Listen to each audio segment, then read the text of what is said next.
नमस्कार, आप देख रहे हैं 4 PM। मैं हूं आपके साथ सिमरन। आज हम चुनावी माहौल पर चर्चा करेंगे। महाराष्ट्र और झारखंड में चुनाव की सरगर्मियां काफी तेज हैं और यूपी में 20 नवंबर को विधानसभा उपचुनाव की वोटिंग होगी। प्रचार में केवल 2 दिन का वक्त बचा है। चुनावी सरगर्मियां बढ़ती चली जा रही हैं। इसी क्रम में सपा प्रमुख अखिलेश यादव हैं, उनका एक बयान सामने आया है। उनका कहना है कि यूपी में भाजपा के डबल इंजन के साथ अब नारा भी आपस में टकरा रहा है। एक लोग कह रहे हैं कि बटेंगे तो कटेंगे, दूसरे लोग कह रहे हैं कि एक है तो सेफ है। नारे में भाजपा वाले ही किनारा कर रहे हैं। इस पर आज हम चर्चा करेंगे। इसके साथ ही चर्चा करेंगे कि दिल्ली में सनातन धर्म संसद को लेकर के जिसमें कथावाचक देवकी नंदन महाराज का बयान सामने आया है। उनका कहना है कि संविधान का अपमान करके वक्फ बोर्ड बनाया गया है और वो आएंगे तो वक्फ बोर्ड को मिटा के रहेंगे। और साथ ही बीजेपी के नेता केशव प्रसाद मौर्य ने बटेंगे तो कटेंगे से किनारा कर लिया है। इन सभी मुद्दों पर आज हम बातचीत करेंगे और हमारे साथ बातचीत में आज जुड़ेंगे शोभित जी। मेरा पहला सवाल आपसे ये है कि अखिलेश यादव ने कहा कि बटेंगे तो कटेंगे, एक लोग ये कह रहे हैं और दूसरी तरफ एक लोग ये कह रहे हैं कि एक हैं तो सेफ हैं। इसको लेकर अजित पवार ने भी काफी कटाक्ष किया है। उन्होंने कहा कि महाराष्ट्र में ये सब बयान नहीं चलेंगे। तो महायुति में इन सबको लेकर कितनी दरार क्यों है? इस पर आपकी क्या प्रतिक्रिया है? बटेंगे कटेंगे जब स्लोगन लॉन्च हुआ तो बीजेपी ने भी नहीं सोचा होगा कि कुछ मतलब हमारे साथ इतना गलत हो जाएगा कि महाराष्ट्र के साथ साथ अब यूपी में भी विरोध शुरू हो जाएगा। सबसे बड़ी चीज़ ये है कि जब ये स्लोगन आया, योगी आदित्यनाथ ने इस स्लोगन को यूपी की जनसभा के दौरान दोहराया और फिर वहाँ से आरएसएस की मोहर लगी और फिर ये महाराष्ट्र पहुँच गया। महाराष्ट्र में जो महायुति से जुड़े हुए दल हैं, जो राजनेता हैं, चाहे वो अजीत पवार हों, चाहे वो पंकजा मुंडे हों, चाहे वो अशोक चौहान हों, सभी की तरफ से इस बयान का जमकर विरोध किया गया। यहाँ तक तो ठीक था, बीजेपी किसी तरीके से मैनेज कर लेती, क्योंकि वो लगातार ये कह रहे थे, अजीत पवार भी ये कहते हुए नजर आए कि ये जो बयान है वो यूपी में चल सकता है लेकिन महाराष्ट्र में नहीं चलेगा। लेकिन अब इसके बाद में जिस तरीके से केशव प्रसाद मौर्य का कल बयान आया प्रयागराज में, उससे एक बात तो साफ हो गई है कि महायुति के साथ साथ उत्तर प्रदेश में भी बीजेपी के इस बयान का लगातार विरोध हो रहा है।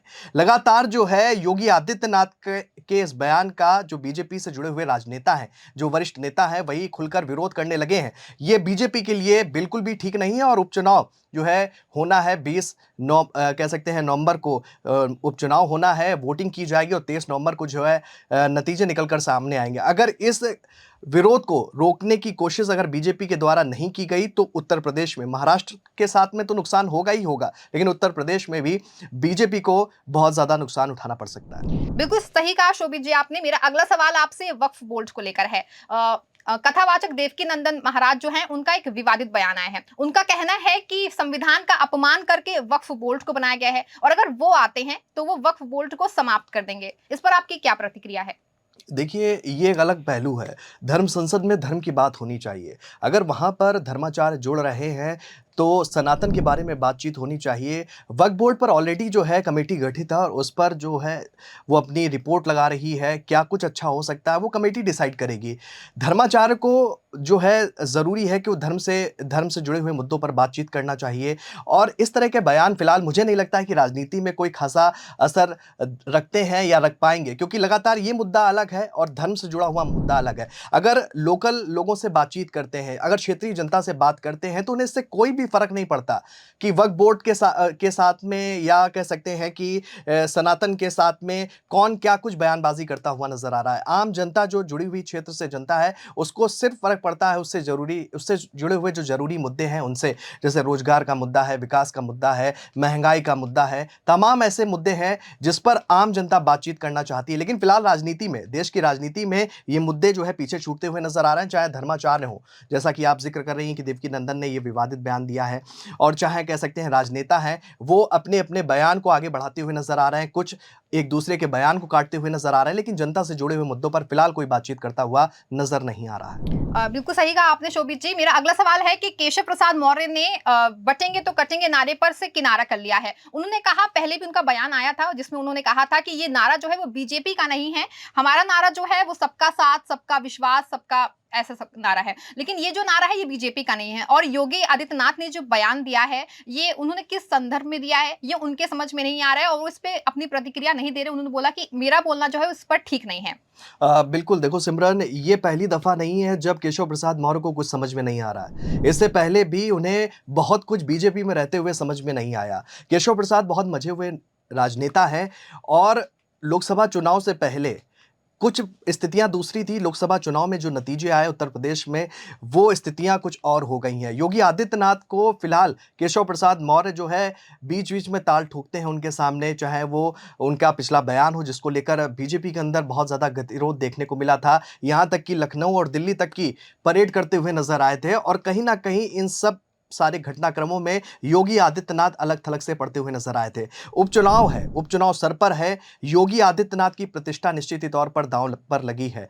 केशव प्रसाद मौर्य भी समझ रहे हैं कि बटेंगे तो कटेंगे का विरोध जो है वो महाराष्ट्र में भी हो रहा है, झारखंड में भी हो रहा है। देश के कई ऐसे राज्य हैं जहां पर जो देश की जनता है वो इस नारे को पसंद करती हुई नज़र नहीं आ रही है और वो इसी बात पर अपनी बात रखते हुए नज़र आ रहे हैं और मैसेज देने की कोशिश करते हुए नज़र आ रहे हैं कि उत्तर प्रदेश में भी यही हाल है। मतलब जनता जो है वो बटेंगे कटेंगे साथ उसके साथ नहीं है और केशव प्रसाद मौर्य जिस तरीके से इस बयान से कन्नी काटते हुए नज़र आ रहे हैं, उससे उत्तर प्रदेश की सियासत, खासकर बीजेपी के अंदर जो है, जो भीतरी घात है, जो अंदरूनी कलह है, एक बार फिर से निकल कर सामने आई है। जी शोभित जी, अब मेरा आखिरी सवाल आपसे है, उसके बाद हम बातचीत को समाप्त कर देंगे। तो आखिरी सवाल ये है कि अनिल झा ने बीजेपी से इस्तीफा दे दिया है, वो आप में शामिल हो गए हैं। इसको आप अपनी बहुत बड़ी जीत समझ रही है और कहीं ना कहीं दिल्ली में बीजेपी के लिए काफी झटके भरा माना जा रहा है सर। बिल्कुल, दिल्ली में बीजेपी के लिए झटका नहीं है, पूरे देश में बीजेपी को झटका लग रहा है। फिलहाल महाराष्ट्र चुनाव में भी झटका लग रहा है, झारखंड में भी झटका लग रहा है, यूपी में तो लग ही रहा है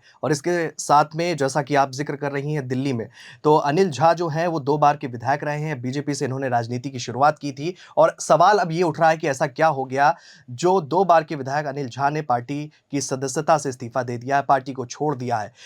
जब मैं उनका बयान सुन रहा था, उन्होंने कई बातों का ज़िक्र किया, उन्होंने पूर्वांचल का मुद्दा उठाया, उन्होंने तमाम ऐसे मुद्दों पर अपनी बात रखी इस्तीफे देने के बाद में, जो अपने आप में एक बड़ा सवाल बीजेपी के लिए है। बीजेपी के लिए वो कहते हुए नज़र आ रहे हैं कि ये इस पार्टी के साथ में मैं अपनी विचारधारा को जोड़कर देखता था, आगे बढ़ाता हुआ नज़र आता था, लेकिन पिछले कुछ दिनों से काम करने के तौर तरीके और कहीं न कहीं अनदेखी जो है, वो मुझे प्रभावित करती हुई नज़र आई और इसी वजह से मैंने पार्टी से इस्तीफा दे दिया है। आम आदमी पार्टी के लिए निश्चित ही तौर पर ये बड़ी खबर है क्योंकि आम आदमी पार्टी के जो मुखिया हैं अरविंद केजरीवाल, वो कई बार कह चुके हैं, अब तो खुले तौर पर कहने लगे हैं कि बीजेपी के तमाम बड़े नेता उनके संपर्क में हैं और जिस तरीके से दिल्ली में जब विधानसभा चुनाव होगा, तो निश्चित ही तौर पर जो बीजेपी को छोड़कर आएँगे, ऐसे राजनेताओं की एक लंबी-चौड़ी लिस्ट वो सबके सामने रखेंगे। तो तमाम तरह की अटकलें, तमाम तरह के वादे, तमाम तरह के दावे फिलहाल राजनीति में लगते हुए नज़र आ रहे हैं और निश्चित ही तौर पर ये बीजेपी के लिए एक बड़ा झटका है और बड़ा सवाल भी है।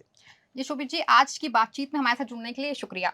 शुक्रिया। तो ये था चुनावी समीकरण जो साफ साफ उस औरे की ओर इशारा करता है कि अब देश में राजनीति जो है वो जनता के मुद्दों पर तो बिल्कुल भी नहीं हो रही है, लेकिन ये जनता भी अब समझदार हो चुकी है। लेकिन फिलहाल चुनावी माहौल है, 23 नवंबर को ये साबित हो जाएगा कि जनता का झुकाव इन जुमलेबाजी नारों की ओर है या जनता अब सच में बदलाव चाहती है। फिलहाल इन सभी मुद्दों को लेकर आपकी क्या राय है, हमें कमेंट बॉक्स में जरूर बताएं और देखते रहें 4 PM। धन्यवाद।